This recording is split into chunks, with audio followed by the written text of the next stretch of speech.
aliens. Chat, y'all got a favorite alien?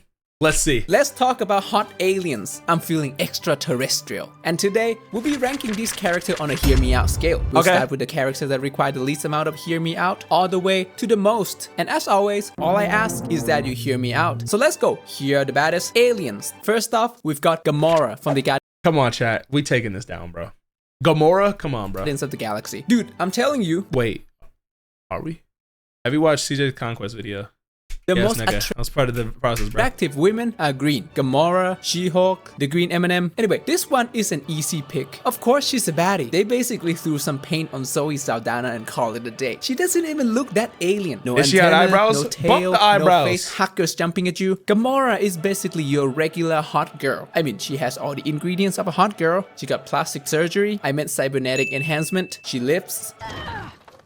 Oh yeah, she could lift me. She has daddy issues. Actually, it's even more than that. She has the my father traded me for a mineral level of daddy issues. That's rough, man. That's the daddy issue pro max. Honestly, I don't have much more to say about her. She's one of the hottest alien characters. And of course, if she doesn't like you, you can always go for her sister. Gamora is the baddie. Next, I'm good on that, bro. We've got Selena, the villain from the second Men in Black movie. Before we get into this, if you haven't seen Men in Black 2, then I have to warn you. This is not what she actually looks like. You see, Selena comes from a species of shape-shifting aliens called Kylothians. In reality, she actually looks like a hairy green sperm.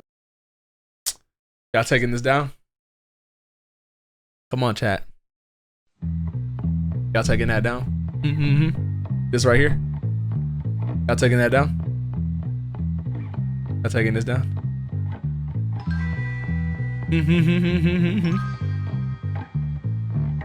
Would it fit? What? My ninja, what? You know how they say don't judge someone by how they look on the outside because all that matters is what's on the inside? Yeah, don't do that. Because this Metapod looking alien shifted into an underwear model, earning herself a spot on this list. My point is, when you look at Selena, don't think of her as an angry, creepy, deadly vine creature pretending to be a Victoria's Secret angel. Just think of her as Lala Finn Boyle in leather with extra long fingers. Now, there's a lot to like about Selena. I like how she's just the right amount of deadliness and seductiveness. Like, she would try to kill you, but right before that, she will lick you. I also like that she has a big appetite. I mean, a girl's gotta eat. You can't survive on 3 celery sticks and sparkling water. This is not a problem for Selena. Her favorite snack is human. That's approximately 125,000 calories. What the hell is that? By the way, Selena is one of the most recognizable female alien villains. She got pregnant? She had an alien kid? Ever. She's a baddie. Next, we've got Liara Tisani from the Mass Effect franchise. Yo. Mass Effect is just this game with a bunch of different aliens and stuff. You know the drill. Liara Tisani is one of the main characters and one of the players left. Is this y'all type? Nah, that's not my type, bro. Interest in the game. Liara is from an alien Is this only real life movies?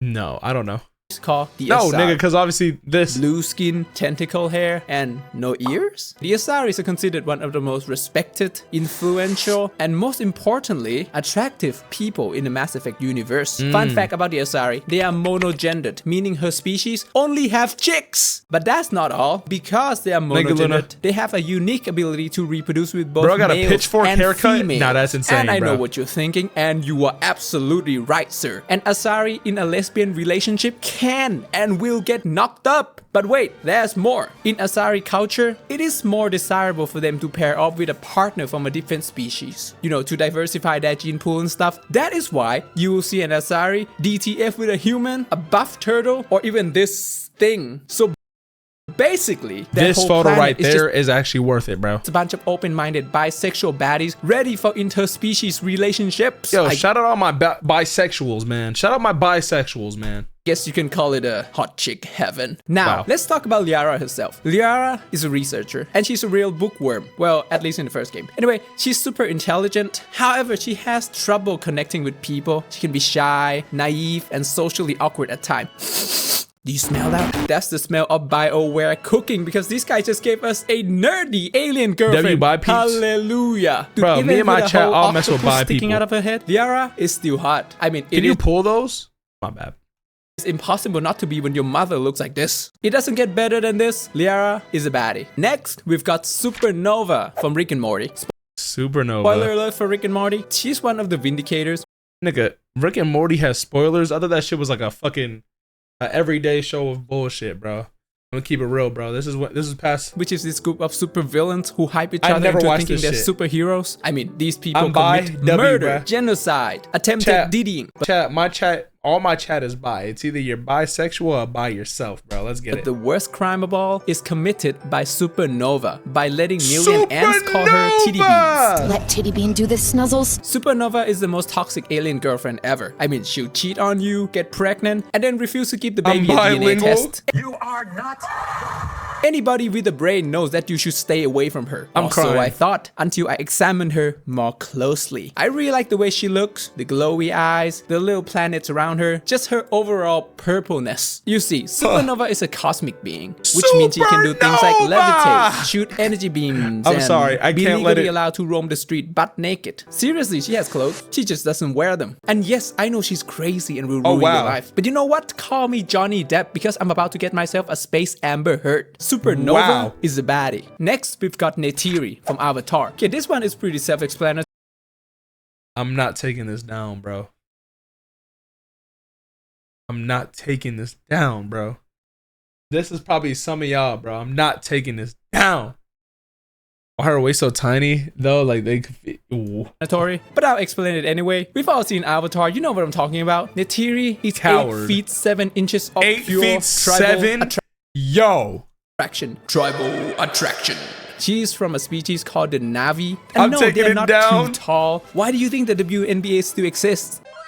Neytiri is just built to be an alien. She can baddie. dunk? You know I hope how so. people say the eye is the window to the soul? Well, Neytiri removes the wall completely. Her eyes are 4 times the size of a human. You know how people spend money trying to make their skin glow? Well, Neytiri literally glows in the dark. You know how people gotta wax their legs? Well, according to James Cameron, below their eyebrows, these people got 0 hair. If you've already seen Avatar, then you know that this blue alien is wifey material. She's a strong leader and warrior in her own right, but she also loves and supports the main character Jake, even after she's seen his human body. Dude, we're like the size of their house cat. That's like the level of loyalty and taking down the neck only game. I mean, this guy, Jake, has to fly all the way from Earth to this underdeveloped planet to find himself an alien girlfriend. This dude became an intergalactic passport bro for this. She is just that worth it. Just keep an open mind and you see that Neytiri is in fact a baddie. Next, we've got the Mother Celestial Sapien from Ben 10. By the way, check out the baddest Ben 10 aliens if you haven't. The Celestial Sapiens are baddest Ben 10 aliens.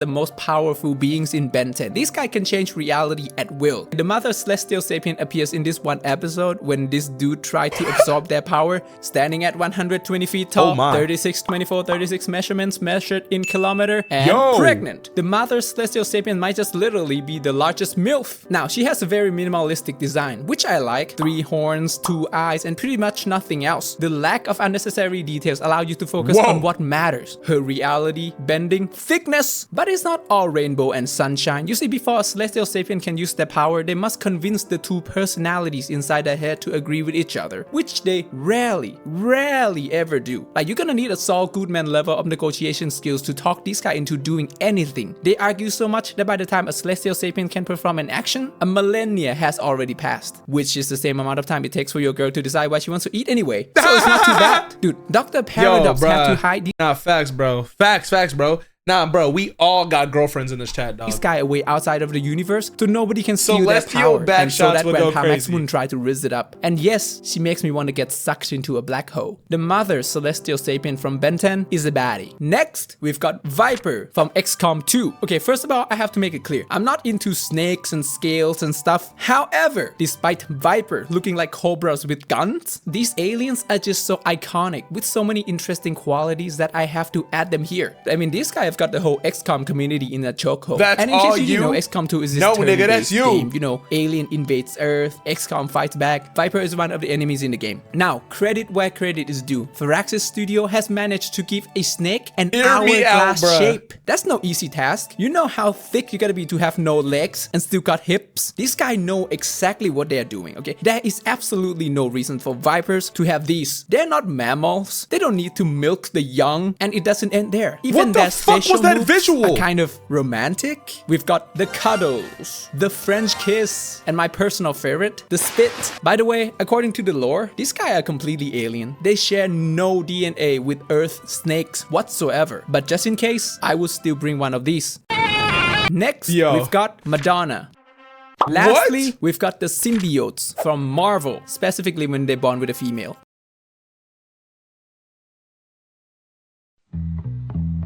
What we thinking?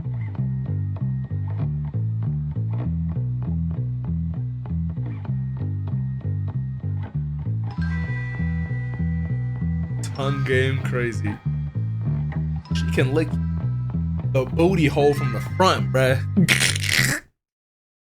Now, there's a reason why these guys are at the very last about to spot make on this symbiote video's Hear Me Out scale. I mean, their body is just slimy. Each of their teeth is like a foot long. And their eyes, for some reason, start at the very top of their head. They're kind of scary looking is what I'm saying. And depending on the mood, this thing might just bite your face off. Anyway, despite all of this, let me tell you why it is all worth it. Symbiotes are these goo thing from outer space. The way they work is that they fuse with a host, giving them super strength, durability, and occasionally a body that would make even Prime Sofia Vergara self-conscious. Wow. Exhibit A, She-Venom. She-Venom is a combination of Annie Weighing, Eddie Brock's ex-fiance, bonded with the Venom symbiote, transforming this regular everyday lawyer into a 7-foot tall prime specimen of a woman built like an Amazonian, as lean Chat. as a bikini competitor. Dude, imagine a Jessica Rabbit type body, but with an 8-pack, setting a beauty standard so unrealistic. A Barbie doll looks like a babushka doll. That's the best thing about symbiotes. They can instantly turn any average. Yo, it's really about to get sticky in there, bro. Nigga. You're like, they're already Rich lady into a goddess. And yes, that's still a lot of and she gonna tickle you.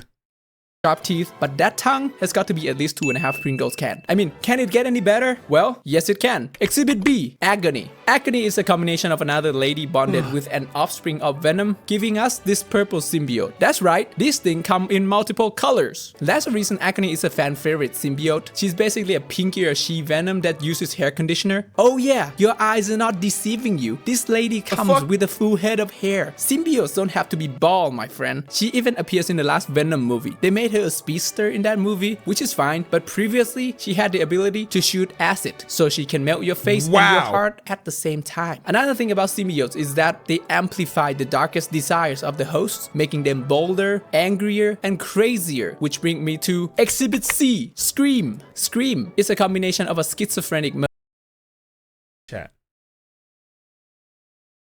mercenary and another offspring of Venom. As you can imagine, mixing schizophrenia with symbiote just turned the crazy up by 1,000, making Scream one of the most dangerous, unpredictable, and unhinged symbiotes. Anyway, minor inconvenience aside, you can't tell me she doesn't look like an actress from the 80s. You know, one of those ladies with big hair. I bet you didn't think a symbiote could be a blonde, huh? Also, if a symbiote makes the host angrier and crazier, then, according to my expert deduction skill, they must also make them kinkier. I mean, she is called Scream because she'll make you scream her name. Yes, you'll be screaming the word scream. These are just examples. Trust me, there are She can get the symbiote dead. Alright. But my point remains. The potential for symbiote baddies is endless. Dude, I'm about to form my own life foundation, so I can mix a symbiote with Kate from 2016 Disney animated short Inner Workings. The symbiotes from Marvel are baddies. So there you have it. These are the baddest aliens according to me. Please let me know what other alien baddies are out there that I missed. You know, the universe is large and ever expanding, which means there are unlimited alien baddies. And remember, shame is for the weak.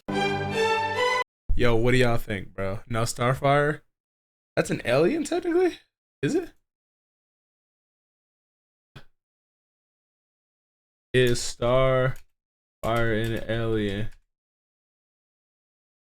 Starfire is an alien. I think George Bush did it. Oh, okay. Baddest Legos? Nah, this nigga is crazy, bro. Yo, W video though.